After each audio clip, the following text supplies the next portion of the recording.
Backstage.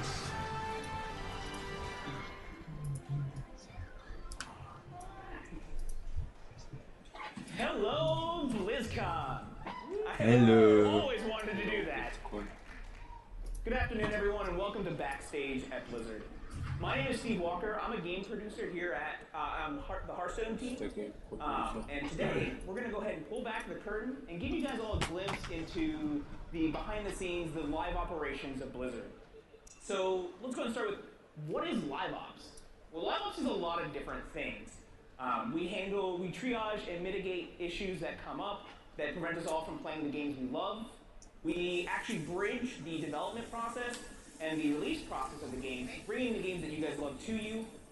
We also maintain, support, and update all of our infrastructure and processes to make sure that we are being more effective than we normally would be. So that requires a lot of work across a lot of different groups, a lot of different roles and responsibilities. So with me today, I have a few people that kind of represent some of those groups. And let's go ahead and start with introductions, starting with you, Terry. Hi, I am Terry Wellman, cosplay enthusiast, and live ops producer for World of Warcraft. Hi, I'm Walter Farrell. I'm a software engineer on Hearthstone server team. Hi, I'm Ron Gray, Senior QA Manager for World of Warcraft and World of Warcraft Classic. And I'm Chris Clutter, Director of Site Reliability Engineering. So, guys, what can go wrong? Oh, nothing. Yeah. So what you're seeing here behind us right now is actually an example of a mock incident that we would normally triage. So with something like this, typically a producer like myself or Terry is the first line that gets involved. Yeah, so on this kind of thing, a player report will come in, like many people report to customer service, or perhaps we would notice in our metrics that something was wrong with our servers. And then the first person they call day or night, 24/7, is the game producer. And I get on and take a look at the issue and see what it is and see who we needed for support. A lot of times then, who we pick for support depends on what we kind of suspect. And that'll be like maybe Chris Glover's team, the SRE team, they do a lot of infrastructure stuff, so it might be something like that that we'd go to first. Yep, that's one of our opportunities when we'll hop on and we'll start taking a look at our service level indicators. And those are things like queues, how many people are in queue, how long people have been in queue, or even what the latency for the players on various games look like. After that, we'll take a look at telemetry from our servers and from our players to see if we can identify where a problem's occurring. It may indicate that everyone who's having an issue is on the East Coast, or maybe with a particular ISP in general. That'll help us narrow down where we need to look to figure out how to fix the problem. After that, we take a look at our server logs and application logs to see if there's anything else we can identify as where the problems might be happening. And as a live ops engineer, Chris would then be waking me up. And what I would be doing is looking at more game-specific things. So this could be maybe the underlying cause for why someone wouldn't be able to get into a game, or let's say if there's like a server crash or something like that, that's more to do with the gameplay logic and less infrastructure. So that's when I start to look at the systems that, in my case, Hearthstone, how systems would be, how they would interact together, and if they're reporting something that Chris can't act on in his team, but it's something Hearthstone has expertise on, and then we look for the issue and how to resolve it. So pretty much what I would be doing is pretty much like fixing the leak, and then we start going into action for figuring out how to actually change the pipe. And that's whenever we would start to work with UA a little bit, and that's whenever it shift over to Ron. Yeah, so if Walter comes up with a solution, the team that I work with, what we would do is take that solution, test it very quickly to make sure it doesn't have any other issues that would cause, and we deploy it live. One of the key things that we want to do is make sure we get the game back up and running as fast as possible. So this kind of illustrates sort of a three-level approach that we take to live ops and handling incidents and triaging them. So the very first thing we typically try to do is identify. We want to know what's happening, how it's affecting our players, and potentially identify root causes. It's sometimes a little bit tricky to identify stuff because like things will happen where I'll, for example, on World of Warcraft, be like, hey, I'm getting a lot of lag on this particular, like on this server. But when I go and look at it, it's actually everyone in this map in all of North America is having this problem, and that means that this shard is down or something like that. So identifying exactly what's wrong is the first step before we can try to get you guys all back in, get your play experience improved. Yeah. And then, Sorry, Walter, go ahead. and then after that is whenever we go into the mitigation phase. And how that would be is, for us, after we've sort of figured out a theory of what's going on, we start to feel like, hey, how do we fix this? What is our first step? What's our first action to get players back in? So, and this is the stage where we start to think in terms of how we can safely get people back in game, because we don't want people to just ruin data on their accounts or have a bigger issue happen just trying to get them back in the game. So this is like a core time when we're trying to figure out how can we get, again, how can we band-aid this and then start thinking about long-term steps. Yeah. And once we've kind of done that, it's always important for us to find the full resolution. Sometimes those mitigations are something that we do in that moment to help players get back in the game safely as possible. But in the end, we want to find a resolution that is either a fix that comes out in a future patch, or maybe it's an infrastructure change or something to that nature that really kind of helps make sure that this issue doesn't come up again. And this is kind of our incident triage. Now, Live Ops doesn't just stop with in-game support. We actually also help out with live events. In fact, there are tons of people behind the scenes right now at Blizzcon supporting this event. Yeah, too bad we can't show that. Yeah. A lot of people So hard to see. us just running around right now. But Terry actually has a fun story to share with you guys about something that occurred with Heroes of the Storm. Yeah, so just like when we put together BlizzCon, like everybody's here, the team's super pumped, and when we first worked on Heroes was a brand new esport, and we wanted to make sure the players had the best experience in that, so we spent a ton of time getting preps. At the time I was an engineer on that team, and so we wanted to make sure we had servers that worked well, didn't have lag during tournaments. We wanted to make sure the UI looked good, and that year we had some great successes. Heroes of the Dorm happened, and at the America's Cup in Las Vegas, the matches were super exciting. Everything gone really right, and you think, what could possibly go wrong? But then... This is where that even-town footing, they're now going to be willing to take these team fights, but Cog is pushing into the bottom lane, and it looks like we have a bit of a pause. Here we have a bit of a pause in the middle of game number 1 between a Cognitive as well as Cloud9. It's intense game. We're looking at one more team qualifying the Blizzcon. This is true. So what did everybody see now? What just happened, Terry? So if you've ever played Heroes, there's a pause of the game, people say 3-2-3, and that's because that was what was paused on the screen. So what actually happened is the observer keyboard, Backstage, it was on this table full with a bunch of people, and it fell off behind the table. And that actually locked the mouse in the center of the screen so the camera couldn't pan. And we didn't know how to fix it other than restarting the client. Luckily, there is always a backup observer keyboard, so we had to scramble to get that back up, and it was kind of a panic, but we got it back together. And then eventually we fixed the bug, so that can't happen. Keyboards can fall on the floor, it's all fine now. Also, then, like you would see at BlizzCon now, we use very large tables, but the next BlizzCon right after that, Chad, who is the live ops producer for Heroes, I saw him here with like this giant roll of duct tape, and I'm like, what's going on? And he's like, no, keyboards are falling this year. Gladly, we eventually found a solution for that didn't involve Chad taping down every keyboard at every BlizzCon going forward. Probably better than So, as I mentioned earlier, one of the big things that we do on live operations is we kind of bridge the development cycle to the release of the game. We're very pivotal in that process, and Ron's team really helps out with that.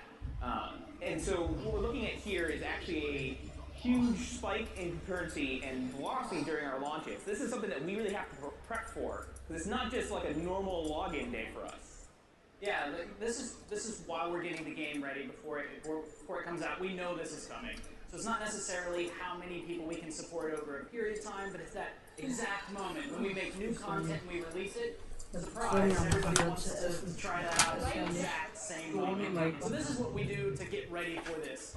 But outside of just having a good game idea and preparing it and testing it, it takes a lot of people to make sure that we can get this set up. Yeah, so we have an entire live ops team around Blizzard, and these are just several of the teams represented. Every week we meet together to make sure that everybody's launches, everybody's new products, everything new we put out, that we're not stopping all over each other and making sure that everything's supported equally and done well. Like Chris's team, the SRE team, has to do a ton of work to make sure that happens. There's a beautiful harmony of dev, test, and ops who all work together to make sure that when the games do hit day 1, that they're going to be available and you can all enjoy. Yeah. Moving moving servers from one game to another for a launch and back again. Crazy. Yeah. So one of the things we put together is just kind of a visual representation. So you're going to see some circles come up, and they're going to represent not only the teams and the people that prepare the game, but also the environments that we test in. So up first is the game development team. These are the things you're most familiar with, such as art, design, engineering, quality assurance, BizOps, compatibility. There's a lot of little teams there. Once we have the game up and running, it goes out to the whole Blizzard QA department to test the product, to make sure they're able to give their feedback as well. Next, all of Blizzard. We make sure that we play every product before it goes out. And then things more that everybody here is probably more familiar with, which is the alpha phase, and then goes out broader to the beta phase, and then finally we make it to live. Along that entire way, there's a lot of things that can happen that we have to kind of protect the game, right? Much like a baby turtle. Our game has made it to release! I want you to know, we planned that joke before the previous panel. Yeah. She did such a better job. Amazing job. But getting the game out there to live really takes a lot of, not only just teams, which you see here is more than 16 departments and teams globally. We work simultaneously over 9 time zones. That ends up being thousands and thousands of people getting the product ready. If you've ever submitted something on the forums or submitting a bug, you're a part of this process. Thank you guys. Thanks for Definitely appreciate that. That's including dozens, if not hundreds, of running environments at any given time. So a lot of things to keep an eye on. Yeah. Now, Chris, part of this, one of the huge things that we do during this time period is a lot of stress testing and such. And that's something that your team is very involved in. Yeah, so traditionally how we used to test our environments before we go live is we'd have a separate environment called our stress test environment. And we'd throw as much load as possible to try and determine how far we could take our production environment. But over the years, our live environment has grown and grown, and keeping parity with that test environment became very difficult. So a few years ago, we changed our philosophy to start stress testing our production environment. So we set aside some time each week and start throwing load at the production environment and look for weaknesses and where it would slow down and where it might fail. This helps us build the confidence we need to continue adding more players and more services to our environment. Well, what are some of the values that we've gotten out of that? Like, I know that we've actually had some really successes in the past thanks to these changes to how we actually test our production environment. So testing the production environment is a little scary. It's inherently risky. Have we ever broken anything? Yeah, we've broken things a couple of times. I think one of the times leading up to the Overwatch launch, we were stress testing our login system, and shortly after the tests began, we noticed that players could no longer log into Battle.net. So immediately we stopped the testing and we started triaging the incident and seeing what's going on. Turns out that we were able to identify that some of the throttles we had in place for our logins weren't acting as we intended them to. But the nice thing about this was we were able to correct that before we got to launch. It was just one of many things that helped us deliver such a smooth Overwatch launch. So yeah, and that was a huge win. When we tested that on live, what would the players have seen? Like, would they have noticed anything that we were messing around with stuff? Players who were already in wouldn't have seen any problems, but once if you were trying to log in, you would have seen yourself in a queue or a wait to get into Battle.net, or unable to join anything. So. Yeah, so what you'll see here is kind of a 3-step approach that we take to all of the Blizzard games that we make. The first thing, we have to start with a good design gameplay first. Next up, we go into testing, our commitment to quality. This, again, the circles that we showed a little bit ago includes everybody. And then finally, the real key ingredient here is iteration. This is why we often get the, Blizzard soon TM, or it's ready when it's ready. Like, no joke, we do go through these steps. And if we get to iteration and we don't feel it's ready, we start back over to design. Along the way, once we have this, before leading up to a release, what we do is we literally get together at a really big table, and a representative from each of the departments that we talked about get around the table, and we have a meeting called the Go or No Go meeting. Now, this doesn't happen day of, or even within, it's within weeks of the launch, so it's not right up to the minute, just in case we are a no-go. Yeah. All right. Go or no go. All of our checklists. QA has signed off on the game. We've done our infrastructure stress testing, so we know what kind of load we can handle on day 1, and we can account for that first. So what are some of the risks, though, that we haven't taken into account yet? So like one thing that you might be a big risk is when you come out with a new expansion, we have brand new game systems that have not been tested by a big group of people. So if we think there's some inherent risk about balance or any problems with gameplay, we'll make sure that we have a mitigation plan.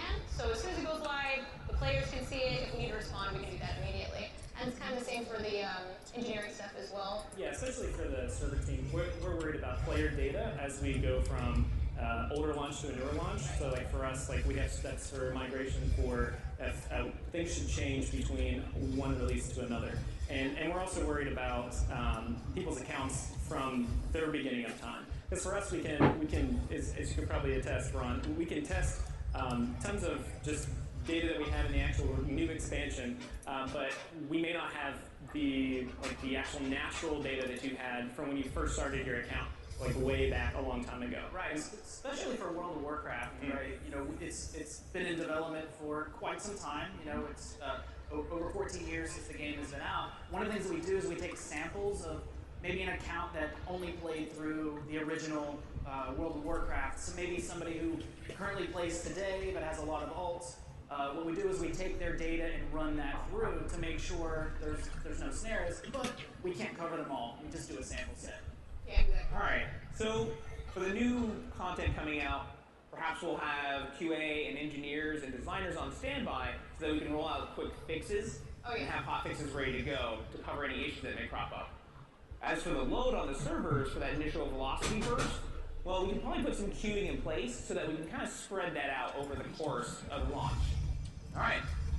Does everyone go? And then we have an issue.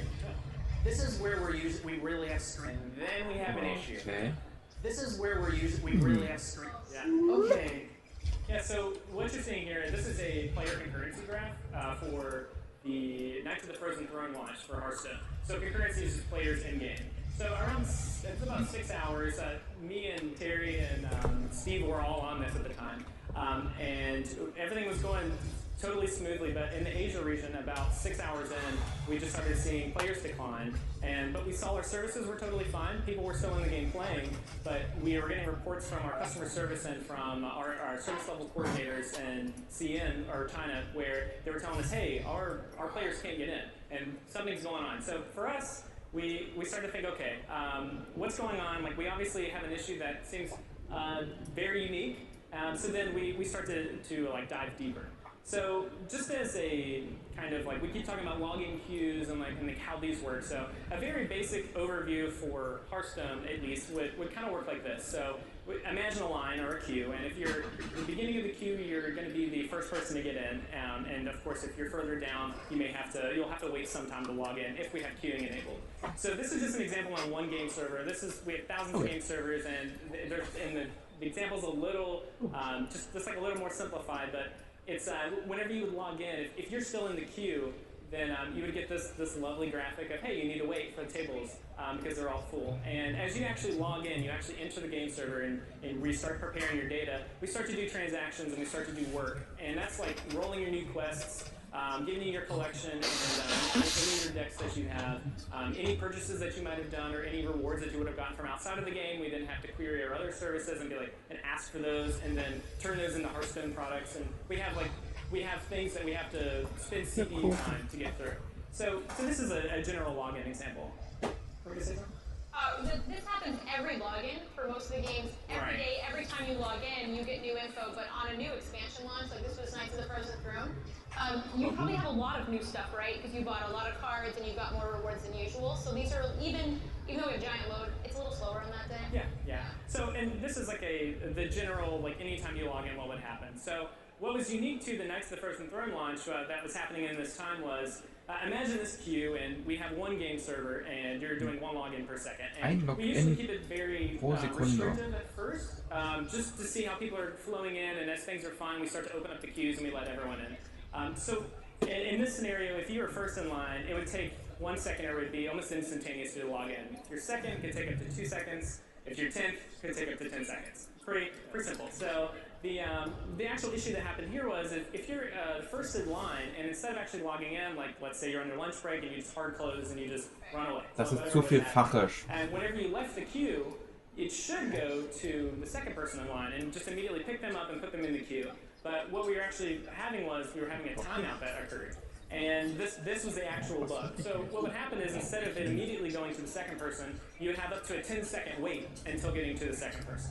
So that's not too big of a deal, like, because like a 1 second wait, not too crazy, especially when you're logging in on a release day. But the issue was, as people were logging in and then exiting out, they would actually get runs of data, natural data, that then maybe if you were the sixth person in queue and there's 5 people in front of you that left, you now have to wait an entire minute. So this was actually, and then you would finally get in. So this is the kind of issue that we were thinking what was kind of going on, and we started to look at. It's actually counting. Yeah, I'm sorry, I'm trying to keep up. But so you're saying though with this timeout, you might have players that are really realistically next in queue, but are waiting now upwards to a couple of minutes to get into the game. Yeah, exactly. And what we would look at is we'd look at the queue and we'd see where you were at, and we started to notice people would jump out of queue and jump into the back and line up behind themselves. Right, because naturally, you guys know, like when you're playing a game and you're like stuck on a loading screen for a long time, the first thing you'll do is just hard close the client and try again. You'll be like, oh, maybe I'll get in right away. Yeah. But in this case, when that happened, you were lined up behind your phantom self. Yeah, and that's So you're waiting for yourself. and that's where we call this the phantom queuing bug. Yeah. That we all know so fondly. So now we kind of have we see what the issue is now. We know that this is happening, and we know that we start to theorize what the actual fix would be. And we know that it would probably be a long-winded thing that we would have to talk to multiple teams. So we start to think, okay, how can we get people safely into the game now? Like, what can we do to keep players on launch day? How can we keep them in the game? Because one of the things we're seeing at this point is that the load on the servers themselves doesn't actually reflect the size of these queues. So this is where that phantom queue really kind of gets sort of theorized and solidified. Yeah. Because we have metrics from our previous patches when talk went out that was, hey, like we're used to handling this kind of load, so this didn't look natural for us. Like it shouldn't have been tuned for that long. Exactly. So It would be like here at Blizzcon if everybody's waiting outside and there's nobody inside and we're open. Yeah, that would be a that's problem. a perfect example. So now we have this idea of what could be going on, and now we have a theory. We have a theory that we know that people aren't causing the issue here. It's just the fact that they're not getting into the game. So then we start to think, what variables can we manipulate or kind of move around to help people come in without our servers crashing or people having data Keine that's Ahnung. corrupted or anything Also like ich that. sag ja, es ist zu viel Fachisch, ey, was man In nicht this versteht. example that going forward, we think, okay, instead of looking at one person at a time, what if we looked at a scale of 10 more? What if we looked at 10 people at a time? And then we start to try to 10 log them logins in per all at second. once. So this is the first thing that we started to look at. And we said, okay, we took that to a one individual server, and we started to say, okay, what would be the worst thing that would happen if we were to let everyone in and something Ich bad kann would dir happen? Dynamite. And that would be, in this scenario, that if the gameplay were to crash, or there would be like performance lag, people would then just exit the game and be stuck in a queue. So we weren't too worried at this point, because people weren't in-game and actually having an issue, that we could go forward with this plan. Yeah, we were making this judgment call where, like, on live ops you don't always have a great option. There's an option between, I might crash this game server, but maybe this is a solve for those people in line, so maybe we'll take this risk, or we leave people too. So that's a choice you made, was to let them in. Yep, and so what this basically did is, once it bumped up to 10 logins per second for this one gameplay, then instead of having these serial timeouts, it would then be one parallel timeout, so one 10-second instance, and we would still get a couple people immediately logged in, and then we would look at badges at 10. So, and we wouldn't actually, the first thing that, of course, everybody's probably thinking is, how can we still leave this open? And it's just because if we left this open right during launch, all of the time, like all the computation time is going to degrade performance. You might not even get into the game because it could overload things. This only works because half of the groups are phantoms. Yeah. They're not real players. Yeah. So we stepped back and we identified that there was something causing players not to get into the game servers, even though we saw queues growing. We took a look and saw that, we saw phantom players waiting in queue. And we saw that by opening up a single game server at a time and clearing that out, we were able to mitigate this at that time and got players through those kind of phantom queuers and back into the game as quickly as possible. And then down the road, we would resolve the issue. And thank you, Steve. That's me in tights on the. That's how Walter solves all his issues by wearing tights. It's true. That's the thing. But yeah. You may be asking, is that a ukulele? It's a ukulele. You're close, but it's 6 strings. 6 strings. Ukulele. Oh man. Look it up. So, just hearing you guys go through that, I wasn't there when that actually happened, but I kind of felt the stress, and that was a very complicated situation. None at all. How do you share with everybody, like, how do we take that stress and turn it into something positive? Well, sometimes you just have to get some dino suits. Actually, Ach du Scheiße. Steve and I being giant dorks. Was zur Hölle? We dressed up for Journey 2 and Goro. Because Live Ops leads the team out. Because the flip side of the coin of stress is excitement. And everyone's really excited. Hab Spaß bei der Arbeit. Was ist denn das? Was machen die denn alle, ey? Ja, This is something that we did, as Terry mentioned, during the launch for Journey to World. One of the real goals that we want to do is kind of drive the excitement with just simple communications to the team, talking about here's the sind die issue. Leute aber auch ein bisschen kreativ. We got a whole series of photos like this, and then we added them all to our deployment emails so that every hour or so when we update the team on the launch, they were really excited to Das ist see jetzt eindeutig this and übertrieben. had some kind of like extra special Tech emails. It worked. It did work. It did So work. keeping the team happy through dinosaur scenes. Yeah, and that's something that's especially important for producers like Terry or I. And this also kind of helps to bond the team as well, since we're typically in these high stress situations. Ach du Heiliger. This is the team finally we got together and everyone Jetzt spinnen die da alle rum, ey. big RPG campaign and it was a really good time. It really bonds for people who have to go through our entire job is just high stress situation. Like if something goes wrong, you have to deal with it. Steve was saying whenever I have to talk to someone in leadership, it's about something bad. So so it's sometimes nice to make sure we can bond together on this. I'm sure there's a checklist that says Walter's tights. Yeah, I'm wearing that. They're under I keep them on at all times. That is awesome. Well, once the game's live, a lot of fun's been had, but we have to maintain and keep the environments up and running. So traditionally we would do this by taking weekly downtime. Weekly downtime, I don't know, how do you feel about it? Tuesdays, well, one of the cool things of the guilds that I saw in World of Warcraft, that I think they were called We Go Outside on Tuesdays, which kind of shows, that type of maintenance became a part of the culture. Sonja mit Kartoffelbrei und Leberkäse, Pizza Leberkäse und Kartoffelbrei. Great if you want to go outside with the family. Das war die Begeisterung See how für. the weather is, do some yard work, or maybe even fire up the grill, Steve. A necromantic barbecue. Yeah, that's the way to go. A few years ago we said, well, what would a world without downtime look like? And we started thinking to ourselves, okay, what do we need to do to get to a world where we don't have to take our services offline every week? From a player perspective, it's not a real great experience, right? You want to play, you're home, you want to get some games in. Oh, sorry, it's maintenance time. So we kicked off what we call our 3 nines initiative. So this was an opportunity for us to take a look at all of our services across the company and to determine how could we get the three nines of availability for every service that we have. This really required us to take a look at our processes, take a look at how we engineer our services, and really evolve the way we think about things. Yeah, it was definitely a huge mindset change for teams who had been taking these 8-hour weekly downtimes, 8 hours every time.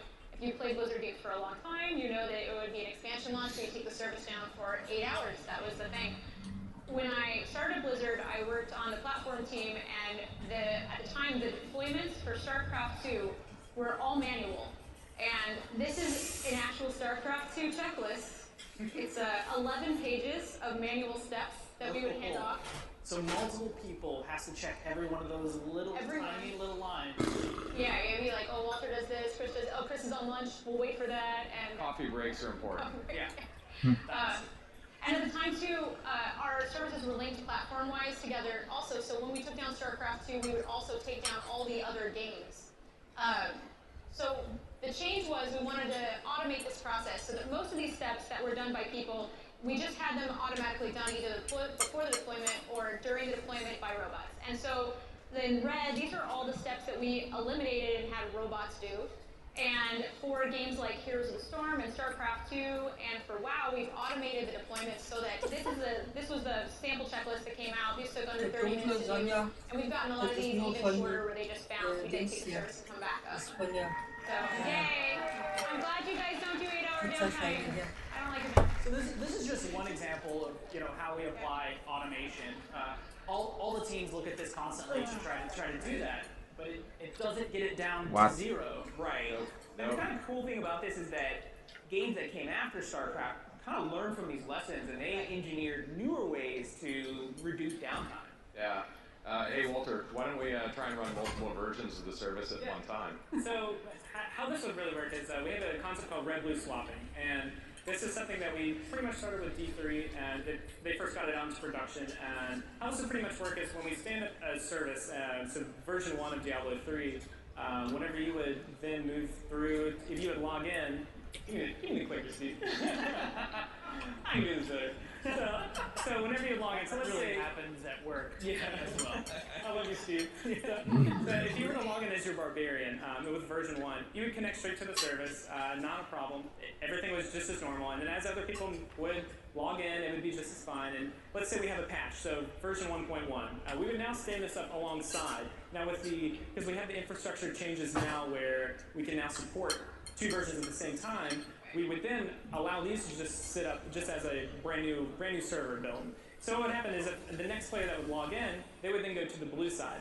So they're on the new version, away from the 1.0 version, and everything would work harmoniously between them. So everyone on the red side can still play their games, not a problem, and the person on the blue side will always stay at that version or higher. So as people start to log off, so let's say you're barbarian from the beginning, you end your game session and you come back in, you are now automatically routed to the blue side without even knowing that it even happened. And then as people start to dwindle away or they start to log off and there's no more people connected to the red side, the older side, we then deprecate that. And then now everyone then connects to the 1.1 side, the blue side, and the players didn't know anything about how we would have to go through the deployment process. And they see no change at all, rather than the bug fixes, I would say. And you were able to do this for all hotfixes too, right? Like when you fix the server for the, Yeah, and this is something that we employ also in Hearthstone a lot, and when newer games going forward, we have a mindset of this or better in mind. And this is pretty much just a pretty standard model to keep everyone in the game, regardless of what version they have, and it lets them migrate to the new service on their time, not us taking them down. And WoW does the same kind of thing. We're kind of we patch down a little bit, and then we also on the server can bring slow down times or fast down times that aren't slow anymore. And that has allowed us to do a global launch. So Battle for Azeroth was the first global simultaneous World of Warcraft launch, and this was all due to a lot of the automation that we had in place before that allowed us to respond to incidents we have and problems on the server very, very quickly. And also to our hotfix process, which is like heavily driven by like run scheme and QA.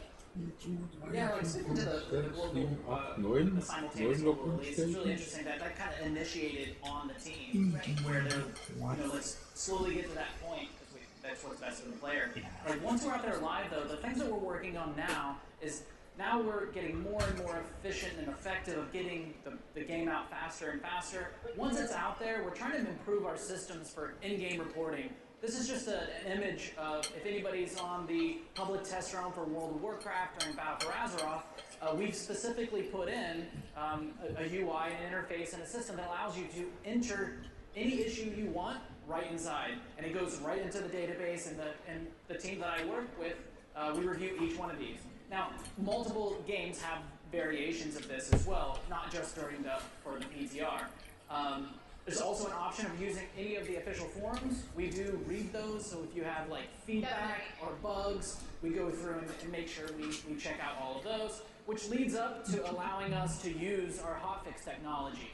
So we know the faster that we can get anybody to report an issue to us that we understand, we can use this hotfix technology to really avoid pretty much everything you've seen so far in this panel. Like we don't have to do the go, no go, or push buttons, or have conversations, or take clickers. information on it. Yeah, it's on a WoW launch. We use hotfixes just like, so we can put out a hotfix in just a matter of minutes. So we can put out hundreds in a day as long as we're all on, when an expansion happens, we're all on point.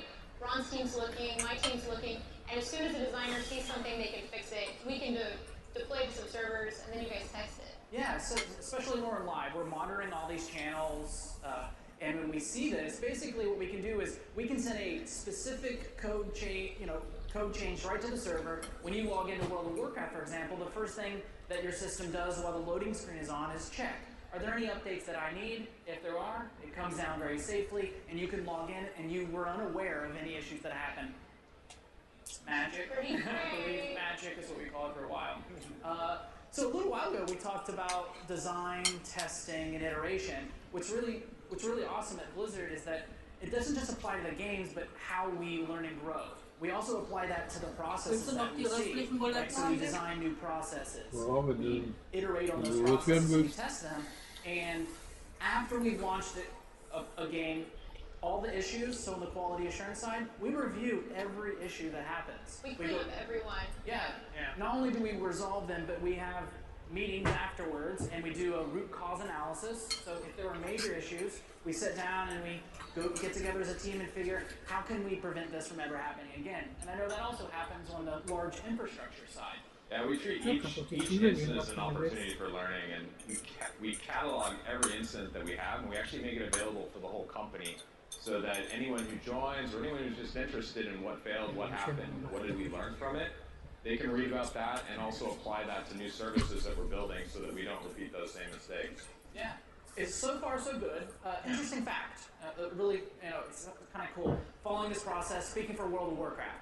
So since the beginning of World of Warcraft development, again, like 14, 15 plus years, before Battle for Azeroth launched, we actually we hit a pretty big milestone. We've now resolved over 500,000 issues that have ever been reported in World of Warcraft, which is very staggering.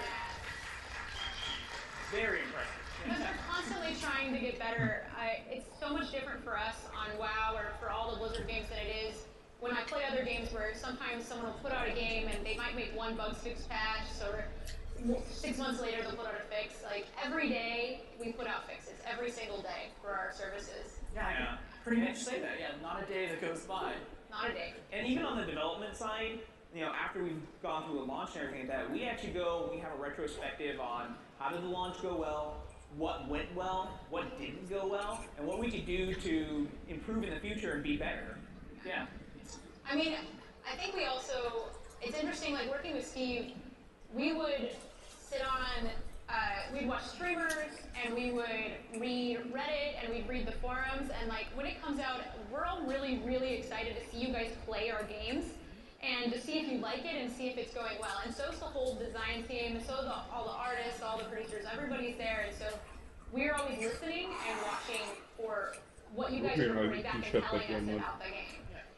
Yeah, and that kind of really goes back to the question of like, why do we do all this? There's a lot of work, a lot of operations is almost always going, it's always doing something, so like, what is it that drives us and makes us want to do this job? And really what it is it's passion. We have passion for our games, we have passion for our community, we have passion for everything we do. We're all gamers too. I want to get ready for raid night. Yeah. Like I know, we're playing the Diablo season every time it rolls up. Yeah, you're never missing Diablo seasons. And it just comes down to the point where it's like, What the fuck? we know that we want the game to be better, and when we go and we look on social media and stuff like that, like these are things sometimes that we see, and some things that we're just like, hey, people want these things, like let's figure this out and get things done, and that's the whole thing, because we are the gamers as well. Like those criticisms are things that we have as well. So it's an interesting process because we're actually like right there on the front line to see these things and do it. I don't know if you guys get this, but like with my friends and family, they're like, wow, you work on this for a really long time, isn't it kind of lackluster when the game comes out? And it's like completely the opposite. No. It's so like exciting. two different mindsets. Yeah.